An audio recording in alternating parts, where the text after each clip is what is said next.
razı olun. Yiğitler de tabi olun tuğulun. Koyga sarılı başı beri olun.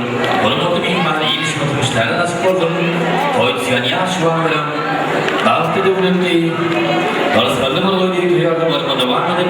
Şairlik gecegen Gül Cemal, Mehmet Cemal geline haykı gecegelerini duyardım varma Ayşe diye.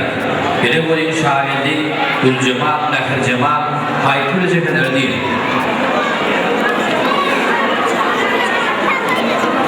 Bağ devlet usul olsun hema şu oğuzluğu gelin olup gelen değil.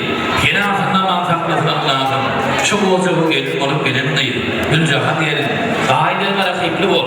Mesleğinin atanlayı mekrem gör.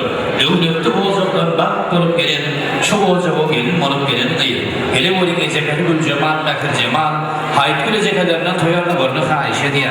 Kılımatta olmadığında böyle oltarımında Doğan ol şahidi Gülcahan Mançiyar aydın tafifetli Bağın duruş söyleyen ortak kökenler.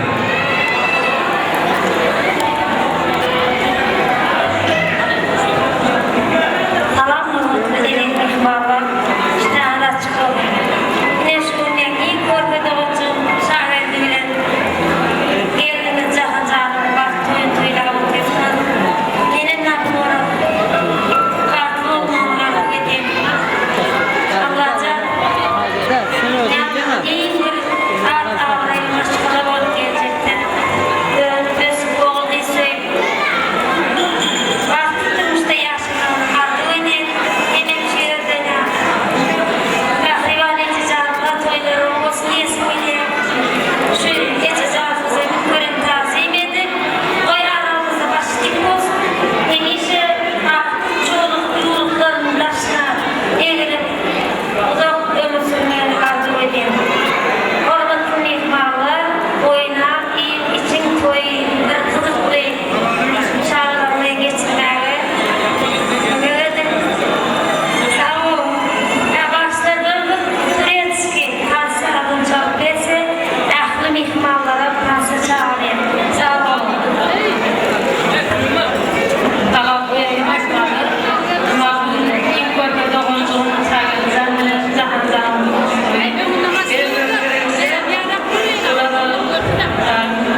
Şimdi oldu, farklı olup yaşırdayım.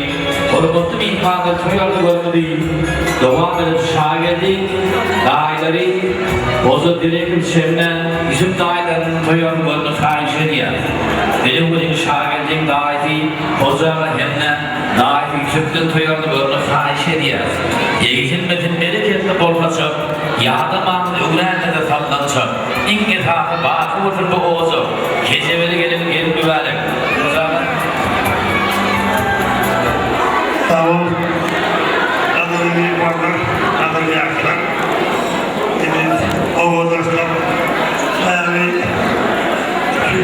şimdi beyler, dört oğlanın yakları, elvelanlar, çok yaklanardınız, oğuzlarının şey sonra adresilik adlayın. Ben ağlıklı okun, ölüyorsunuz. Devletin hoşluğu edip gelip geldim. Bırakın devletin doğru koştuğunu. Allah. Ben Allah'ın getirdiği konu. Şu kadar yaşlarına da ülkenin bir parada şuraya çocuklar, şuraya yaşlı fotoğraflarına geçiriyorsun. Harbi olun. Ben toynağı olsun. Elmeden toynağı hizmet geliyorsun. Bir mikrofonu doğatın mı söylüyorum. Selamun Aleyküm, hürmetli mehmanlar. Ne yani diyeceğim de şu kahvaltı boyunca bakalım davarat, inkör konularına, inanın konuları, bizim muhabbetimiz çevre, yok katsa, şu ağaçlar impaklı, göre var, halkın adamlar geçsin, sonra halk olun, sonra olmak hemen de ne diyelim. Tölürsün, bir kişiden yine